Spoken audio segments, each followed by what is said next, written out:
afternoon, everyone, and thank you, Mark, and thank you to all of the presenters. I thought this was our second annual Think Publishing, and so hopefully the content you found helpful, and some of the advice and the engaging conversations were useful to you and that you can take back. Well, I was here over a year ago for our first Think Publishing, and I must say, things have really changed just in a matter of 1 year. If you look at the market, there's over 30 hours of time that is spent from PCs and laptops. But what's interesting about this number for this market is the fact that this is 7 hours greater than the global average.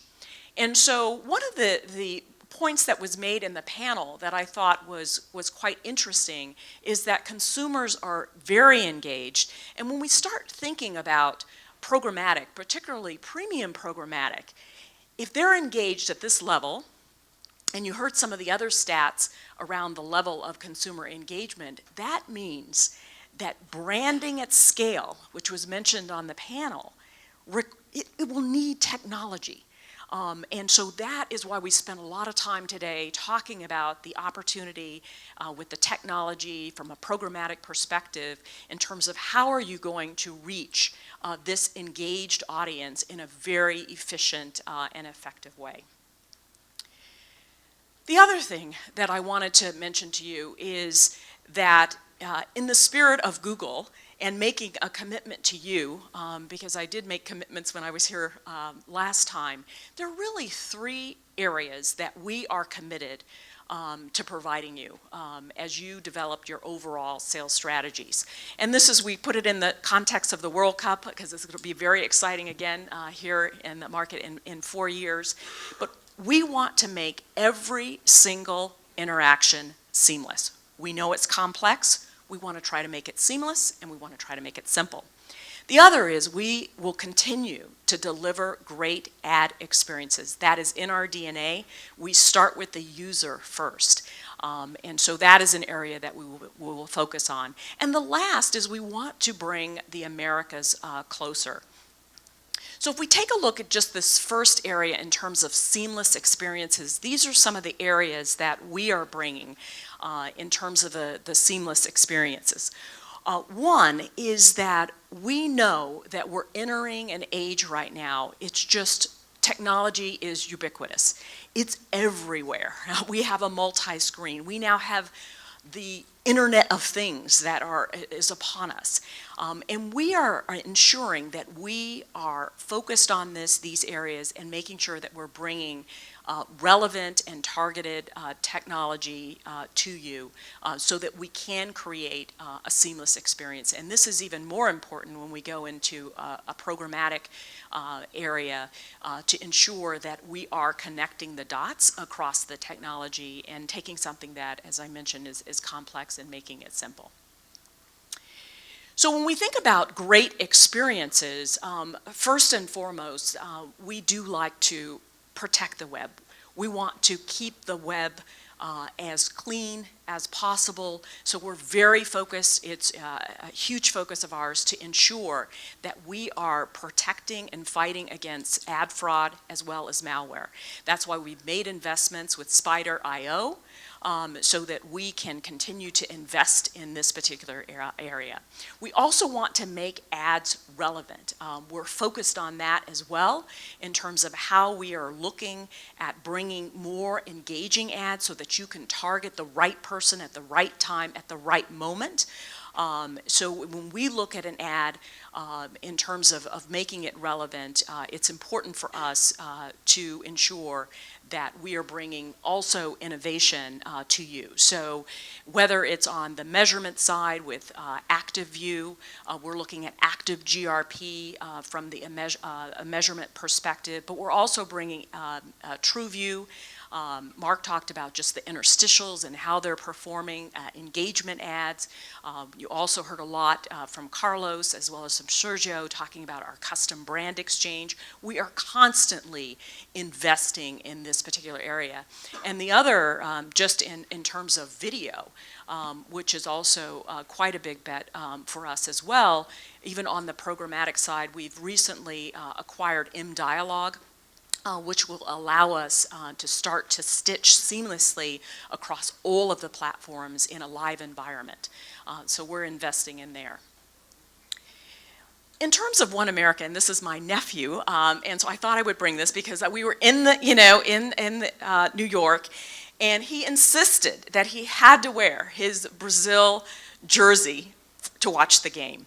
And so this also, I made a commitment when I was here last year that we want to make sure that we have One Americas. If we are launching something in the US, there's no reason why it should not be launched in this particular market. And so that is the commitment that we've made, and we've made it on a number of fronts. And I thought the World Cup really brought it home because, in fact, there were 26 million Americans that watched the World Cup final. And that was the most watched soccer game ever in the US history. So I know we are getting closer together. And from our perspective, we're doing a couple of things. One, we are investing in the market. Sergio comes to me and he says, we need more resources. We've actually increased the resources in this particular market 27%. And we will continue to invest because we know it's not just the technology. We have to bring the talent. We have to build the relationships. You've heard from some of the agencies and what we're trying to do in terms of bringing the buy and the sell together, working across, whether it's large partners all the way through our publishers. That is very important to us to ensure that we are bringing resources. We also recently launched in this particular area a market development team so that we can focus on brand and building brand relevant experiences. You in fact launched the first, it was a masthead with Netflix. That came from this market. And so we want to ensure that as we're launching products, as we're building new templates, and in fact, the publisher profile that Carlos mentioned to you, that is in beta right now in the US. It's in the beta here. And so we want to ensure that you are signing up and for these particular beta opportunities because we will continue to ensure that we are creating One Americas in terms of our overall technology strategy. But I do have three asks from you. And the first one is, we heard today about a programmatic, and some says it's very complex. People are trying to figure out the pricing. They're trying to figure out their organizations. So what we did, we decided, let's look at the math. So this actually came out of our Canadian team, and we've now enhanced that. We're working with PricewaterhouseCoopers, so we will be launching a white paper. But this white paper actually goes into the model of understanding your P&L. How does programmatic work in your P&L? So as you're setting your business strategies, we can now come to you. So we hope that you will engage with Sergio and his team, and we're looking at even from an agency perspective, trying to think about that model all the way through. But right now we have it for the publishers, and we have really terrific results from that.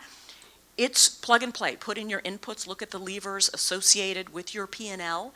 We're going to make some changes in the model for the taxation, here within this market.